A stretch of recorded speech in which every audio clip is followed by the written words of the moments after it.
権力者が絡むと捜査は難しくなるっていうのはあると思います。ああ、そうなんですよ。ちょっとフィクションとかではない。現実的には僕そういうのに出くわしたことはない。でもあると思います。それは。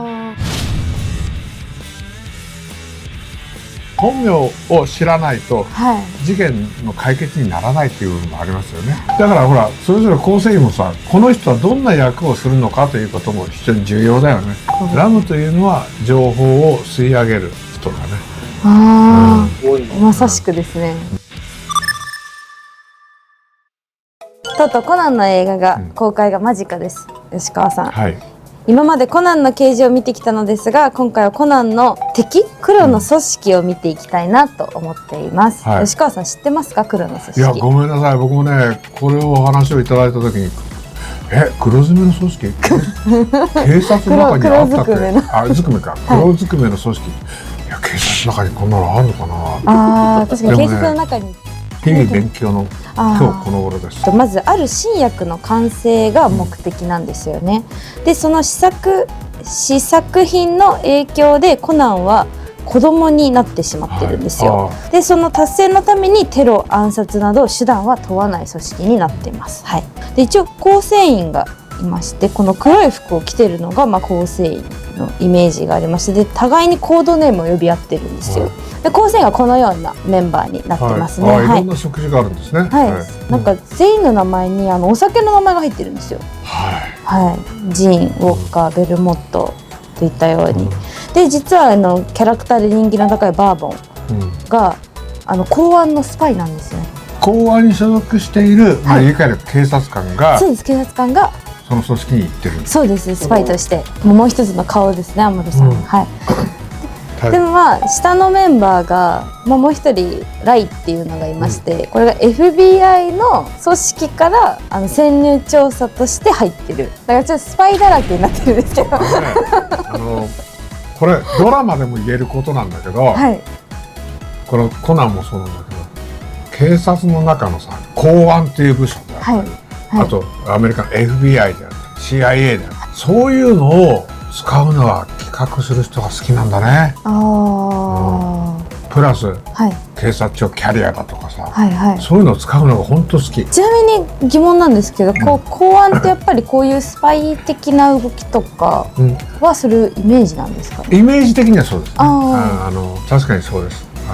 公安部門というのは非常に、優秀な部署と言われてるんですね。でもそれがなんで優秀なんだっていうことは他の警察官から見たら何が公安だよって気持ちになっちゃうんだけど、イメージ的には確かにその思想の問題であったりとか、政治的な問題であったり、それは公安を得意とする。なるほど。政財界とも深く結びついているという噂がある黒ずくめの組織なんですが、最近このエプスタイン文書でもこの資産家たちの名前があったと話題になりましたけど、表では合法的な活動、裏では違法行為、権力者が絡むと捜査は難しいですか？結構、よくね、皆さんがこれ勘違いもほとんどなんだけどね、権力者の人、政治家の上の方の人とかが絡むと捜査をストップするとかっていうのをドラマの中で聞いたことある。現実的には僕そういうのに出くわしたことはない。でもあると思います。それは例えば有名人、著名人の子供が何かをした、悪さをした、それを僕らが少年からやってる、そういう人もいたんですよ。でもそれをいつの間にかないものになっちゃってるっていうのはあったね。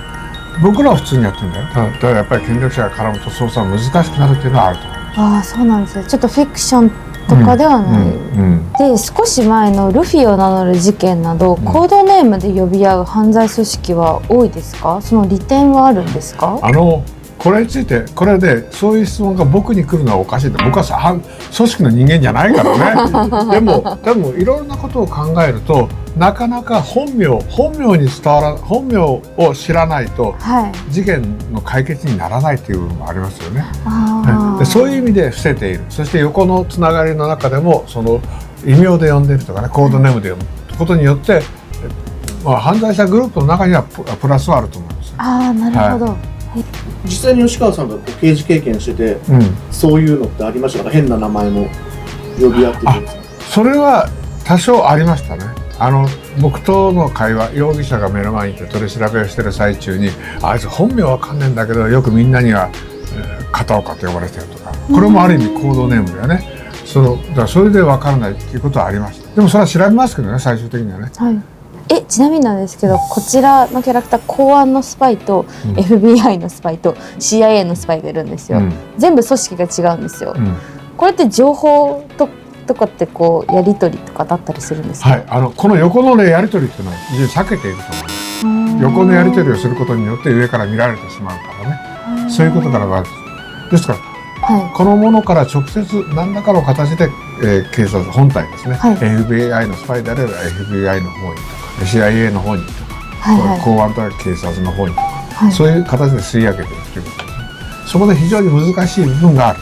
いやだからなんかさ、こういう会話してるとこの組織が本当にあるみたいに感じちゃうんだよね。30年連載してて、分かってるの本当にこれだけなんですよ。だからほら、それぞれ構成員もさ、この人はどんな役をするのかということも非常に重要だよね。そうですね。キャンティとかは結構スナイパーみたいな感じでやっていて、でベルモットは変装ですね。変装が得意で。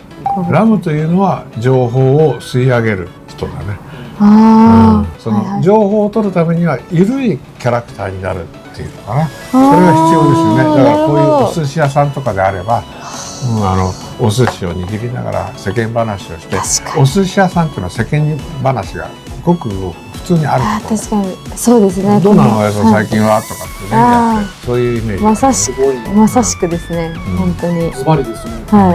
こんな組織でしたが、実際の警察ならどう追い詰めますか？まずですね、表に出てくるものの確保という逮捕という、わずかでよく今言われている闇バイトの中の実行犯だったら逮捕しますよね。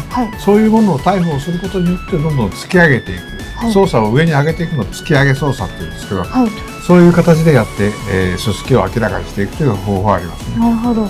じゃあ今後もこの黒ずくめの組織の動向を追いながら、わかりました。コナンを紐解いていきたいと思います。わかりました。ありがとうございます。今日はもう本当に自由に話させていただきました。本当に楽しかった。こんな話これからもずっと続けていきます。約束します。絶対です。チャンネル登録よろしくお願いします。ありがとうございます。